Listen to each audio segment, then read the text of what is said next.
Despite being the third largest economy in the world, 8th strongest military, the 11th largest country in terms of population, and a strong protector of democracy and freedom, many fail to understand how the Japanese government works. So by the end of this video, you'll be familiar with all the following aspects of the Japanese government. But before we jump into the details of the government structure, we need to identify what government system is used in Japan. Once we understand the basics, we can easily understand the details. There are 3 types of government systems in the world: presidential, parliamentary, and semi-presidential. The main difference between these systems is how power is divided between the executive and legislative branch. For those who are unaware, there are 3 branches in any government structure. The executive branch enforces laws, the legislative branch creates laws, and the judicial branch interprets laws. To simplify, the executive branch is where the president or prime minister leads the country. The politicians create laws in the legislative branch, and the judges review court cases and interpret the laws. These 3 political institutions are the core organizations that sustain a country. The bureaucracy supports these 3 political institutions. Now, going back to the government systems, Japan uses a parliamentary system just like the United Kingdom. There are multiple differences between a presidential and parliamentary system, but here are the 2 main characteristics of a parliamentary system. First, in a parliamentary system, the executive branch and the legislative branch are merged. This allows for countries like Japan to quickly craft and enforce laws. While this is great in times of emergencies, this also means that there is less check and balance within the system. Second, people do not directly vote for the prime minister. They vote for a party. The party with the majority of votes is allowed to choose the executive. Because the executive is already in the legislative branch, the prime minister gets to be directly involved in crafting laws. Parliamentary systems also lack a term limit, as technically the party is winning an election, not an individual. Therefore, in theory, a prime minister can run as long as he or she would like. In the case a party cannot get a majority, parties would be forced to form a coalition. Political coalitions result from different political parties making compromises in order to make an alliance. The current ruling party, the Liberal Democratic Party, is in a coalition with the Komeito Party since 1999. One benefit of a parliamentary system is the potential to have political continuity, which allows parties to continue good policies rather than having a president change every 4 or 8 years. On the other hand, it also allows one party to remain in power, which should be alarming. Now that we know which system Japan operates on, we need to talk about how power is divided throughout the country. Every country has central and regional authorities, but the extent of power and responsibilities differ by country. Most countries in the world adopt a unitary system of power. This means that power is concentrated at the central government. While Japan has local and prefectural governments, at the end of the day, the central government can easily override and influence regional areas. Japan's structure of government and power division are clearly written out in the Constitution. Japan's Constitution was adopted in 1947. While it is true that the Constitution was written within 6 days by the American occupiers of Japan, there are 2 interpretations of the current Constitution. Number 1, the Constitution was imposed by the Americans, and number 2, the Constitution reflected the will of the new Japanese politicians. Either way, the new Constitution differed from the imperial days in the following 3 categories. Number 1, popular sovereignty. Number 2, human rights. And number 3, pacifism. Out of all 103 articles, Article 9 makes this constitution extremely unique. Article 9 has 2 sections. Quote, "The Japanese people forever renounce war as a sovereign right of the nation and the threat or use of force as means of settling international disputes." In order to accomplish the aim of this preceding paragraph, land, sea, and air forces, as well as other war potentials, will never be maintained. In the preamble of the Constitution, it is written that the Japanese are resolved to never again repeat the horrors of war through the action of government. The following paragraph emphasizes the desire for peace. Therefore, the objective of Article 9 is to guarantee that Japan would not return to its militaristic past. This constitution is a source of debate in modern-day politics. The LDP proposed a constitutional reform in 2012, but a lot of these articles were bizarre. If you want me to dive into this 2012 proposal, comment away, like the video, and subscribe to be updated. Anyway, if Japan desires to change its constitution, a proposal must receive at least 66% of a vote from both legislative branches and a majority of a referendum. The constitution also clarified that the emperor will be the figurehead of Japan. Just like the British king, the Japanese emperor serves as a head of state, which symbolically represents the country but lacks political power. In Japan, the emperor also has ceremonial roles. For example, the emperor ceremonially appoints a prime minister and opens the diet. This is similar to the role of the monarch in the United Kingdom.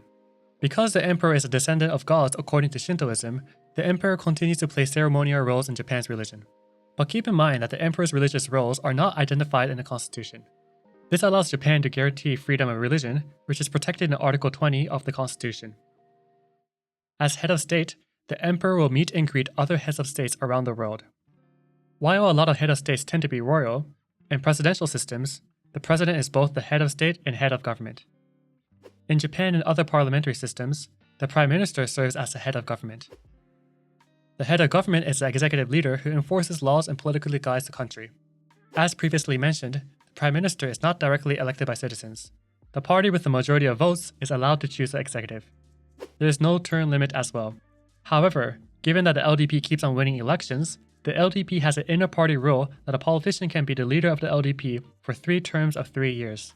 This means that the LDP limits premiership to 9 years maximum. This isn't on the constitution, so if the LDP wants someone to run more than 9 years, they could do that. As a matter of fact, the maximum term limit used to be 2 terms. As previously mentioned, the Prime Minister is also directly involved in crafting laws. As leader and representative of the cabinet, the Prime Minister serves as the commander-in-chief of the self-defense force. Also, as a head of government, the Prime Minister represents Japan overseas. The Prime Minister also gets to select cabinet members. The cabinet as a whole enforce laws. Here are the following organizations that help the Prime Minister run the country. Cabinet members act as the head of these organizations. There are other organizations under the Prime Minister that are not ministries, such as the Digital Agency and the Reconstruction Agency.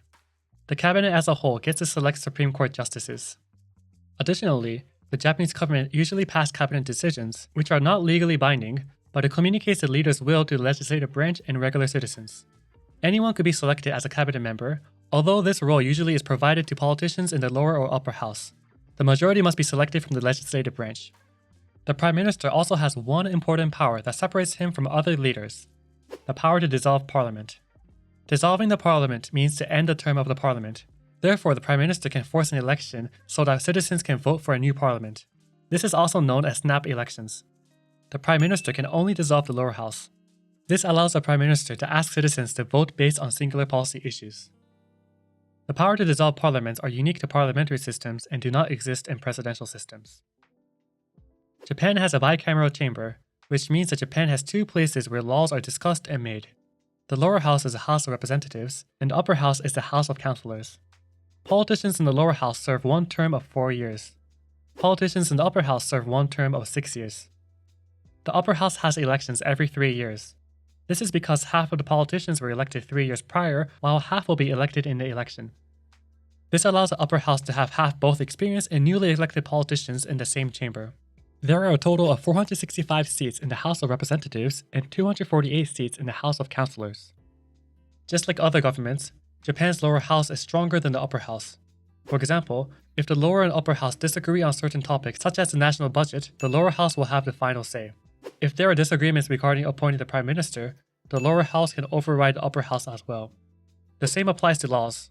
If the lower house passes a law and the upper house fails to approve or decides to debate about revision, the lower house can override the upper house. In such case, the bill will need to have above 2/3 of support in the House of Representatives. Parliament meets for 150 days a year. If more time is needed, extraordinary sessions are held. At least 1/4 of the House needs a request for such session. Last but not least, the House of Representatives can challenge the Prime Minister's legitimacy with a vote of no confidence. This is similar to impeachment. If more than 50 politicians agree to submit a vote of no confidence, Parliament as a whole must vote on the Prime Minister's ability. If more than half of the politicians agree that the Prime Minister needs to be replaced, Parliament must dissolve within the next 10 days. Just like any healthy democracy, Japan's judicial branch exists to interpret laws. There are 5 different courts in Japan: the Summary Court, Family Court, District Court, High Court, and Supreme Court. There are 15 Supreme Court justices, all of which are selected by the cabinet. All Supreme Court justices must be at least 40 years with extensive legal knowledge, as they retire at age 70. While this branch exists as an independent branch, the LDP's dominance will inevitably allow some bias and certain level of manipulation when it comes to judge selection. I'm not suggesting that this is corrupt, but the Supreme Court lacks the intense process we see in countries like the United States. In Japan, the legislative branch does not play a role in judge selection. One important thing about Japan is the use of civil law. Civil law means that all decisions are based on the constitution and written laws. Therefore, interpretations and previous court decisions play a minimal role. This is different from common law, which we see in America. Japan's use of civil law makes it hard for judges to change the interpretation of the Constitution. Japan has 47 different prefectures. Each prefecture has their own prefectural government and get a certain degree of autonomy. For example, prefectures will have their local taxes and cities have different recycling rules. However, as mentioned at the beginning of the video, Japan is a unitary country. This means that prefectures are weaker than the central government. For example, Okinawa Prefecture has sued the central government for forcibly building a new facility for Camp Schwab in Henoko. Because the prefecture is weaker than the central government, they have not won against the government. Regardless of limitations, governors can really shape their prefectures in the ways they prefer. For many, the local politicians are more relatable than national politicians. The last aspect of the Japanese government, which is extremely important, is the bureaucracy. These are the people who support elected politicians to do their job better. Bureaucrats work in different ministries, such as defense, foreign affairs, and agriculture. These bureaucrats help craft and draft laws with their expertise. If the executive branch is the driver of the car, the bureaucrats act as a GPS. Because of their role in crafting and drafting laws, they occasionally are called to Diet to provide a detailed explanation. Going back to the legislative branch for a second, Japan has a question and answer time, or shitsugi, where any politician can ask the Prime Minister and cabinet members questions about their policies. In Japan, politicians have to submit their questions in advance. Those questions are then forwarded to different ministries and the bureaucrats craft answers to these questions. Therefore, in theory, the Prime Minister and the ministers could just read off the answers without knowing the policies. The civil service exams are difficult, but once passed and hired, they're pretty much set for life. Although working for the government is secure and pays well, bureaucrats work around the clock and many lack a proper life-work balance. Therefore, talented individuals are slowly moving away from the bureaucracy, and that pretty much summarizes the structures of the Japanese government. Like the video if you learned something new, and subscribe to learn more about Japanese politics.